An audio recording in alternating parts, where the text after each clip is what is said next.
well, we could have one-to-one discussion so that we can tell people exactly what we think. You should treat us with respect, not like little children. Do you know that? Talk to us like we're on the same platform. Don't talk and treat us like we're little children. This event wasn't made for the two of you. Yeah? Like you mean it, right? Please, this event wasn't made for the two of you. Yeah? Like you mean it, right? Let me just finish up. Please, can I go back to my rule? We'll have time to have one-to-one discussions where we have strong evidence. We cannot do everything in 2.5 hours. And let me take this chance to say, please organize such platforms. A lot of you civil society organizations, we can do this consistently, and we can then have enough time to discuss. Let us just leave this here and give Antonio a chance to finish. Wind up, please. Thank you, and my apologies, ma'am, if I offended you. I want to sincerely apologize. Thank you. Who else I will apologize? Oh, sorry. I apologize. Thank you. Now, you talk about health. You talk about health. This government has built over 650 health posts, of which 271 are operational. These are statistics. These are facts. These are things that this government has done in the last 7 years. You talked about, no, it's important. We talked about development. We have the Link Zambia 8000. We have the township roads that we are doing. We have opened up places that were impassable and places that were inaccessible. We have managed to build hundreds of thousands of houses for civil servants, the police, the teachers, the nurses, and these are facts. These are things that are on the ground that they're obtaining. We talked about the labor market. I want to answer my sister before I leave this platform. My sister, the people that are in the labor market, the majority are young people, myself, yourself, and the people that are behind this, the people in the cameras, the people behind are young people.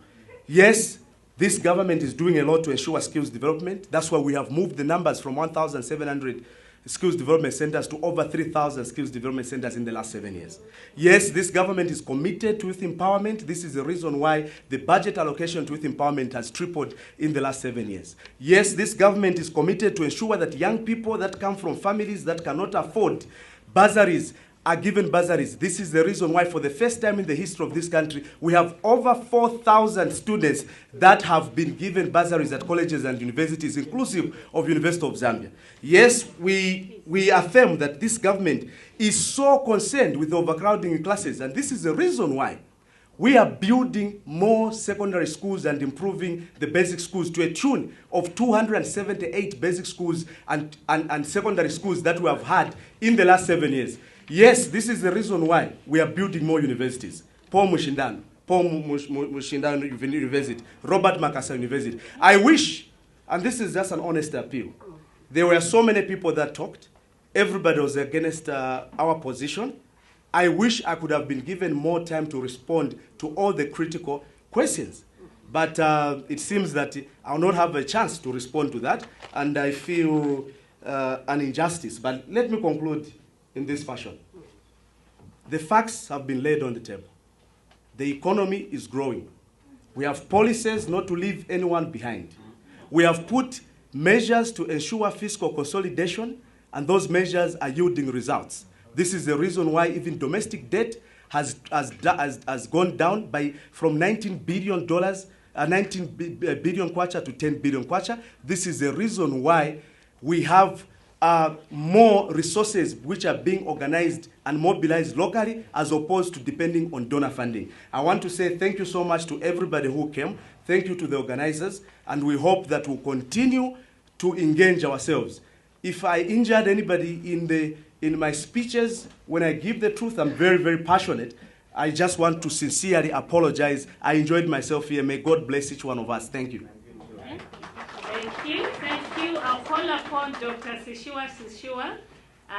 He will also take this opportunity to add some more points or even to talk to some comments apart from some questions that touched him. Thank you, Doc. Will you manage to do it briefly? But, thank you. I think the first point for me is just an appeal to my colleague Antonio. And the part in power you should do a bit of more listening than talking, because these are the citizens you're governing. So, so the frustrations you see, the anger that you are seeing here, suggests that there's a lack of mechanism through which they can talk to you, they can reach to you, they can express themselves. And I saw you speaking. You know, sometimes it's just a posture. You don't project an image of yourself to the people as somewhat above them. When you talk down to them, I may be judgmental, but my appeal to you is, as you go further, do a bit more of listening, because these are the people who put you in power. You derive your power from them. Quite frankly, there are none so blind than those who will not see. And if you choose to say, I will not see anything that you are saying as useful, that's possible. There are good ideas that came from different people here. You don't dismiss them for saying you stay in this country for the last 2-3 years. I thought we had past that.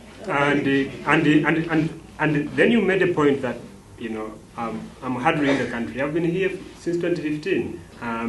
I was out to study. When I finished, I came back here, and I'll be here. And I appeal to you and to government to take stock of the Zambians who are studying outside. Show interest in these people and try to lure them back. They are the citizens you educated undergraduate, and make an effort to bring them back. The second point I wanted to respond to has to do with the idea that my brother raised about. I didn't talk about the petition. I spoke about the judiciary in general.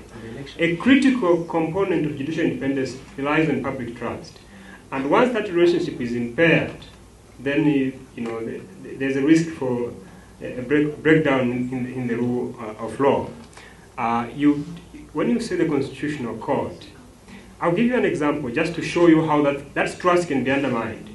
You have, on a Friday, a majority ruling by the Constitutional Court saying, oh, the petition is going to continue next week, Monday. Never mind the details about who was right or who was wrong, but let's take that as a starting point. They make a judgment. Come Monday the following day, that majority judgment by 5 judges is overturned by a simple majority of 3-2. And then, as if that's not enough, they set aside the judgment which was passed. From the little I know as a layman, to set aside the judgment, there has to be somebody who appeals to say, can you set aside this judgment? We are not told who appealed, and over the weekend when they were not supposed to sit. That manner of proceeding from the part of the judiciary does not engender public confidence. There may be explanations, but in the end, when I talk about the lack of public trust in vital institutions of governance, I talk about incidences like these. When you have a president who attacks the judiciary publicly, that does not augur well, because they start thinking, oh, is the judiciary going to act according to the wishes of the executive or not? And these are the things that I think you should, as you go back, reflect upon and say, maybe we should change the way we engage our people. Roland talked about anger. You know, people are not angry in this country.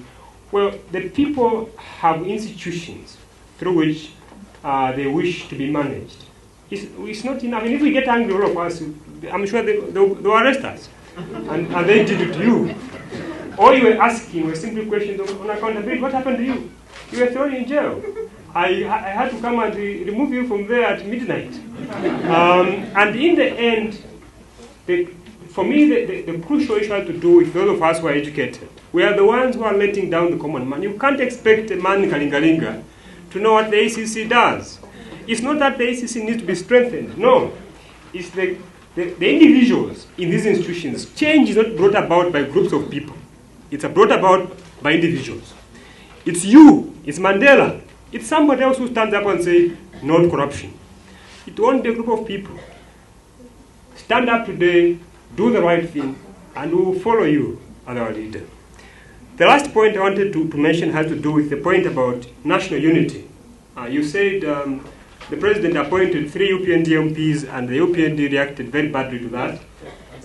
There are more people from southern province who are not in the UPND.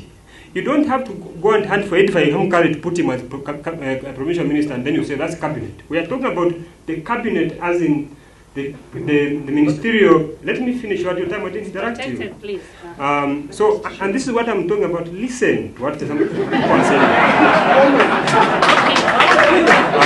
Let me just please, Mr. Antonio, you had the chance.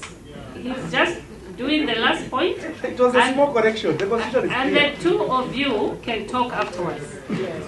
Please. The constitution that you keep referring to has been described by your Minister of Justice as a mess. This is the constitution you sold the people of Zambia, and you are going back to them now telling them this constitution is a bad thing. This time, please listen to them. I've seen the Minister of Justice already saying we are going to do this and that.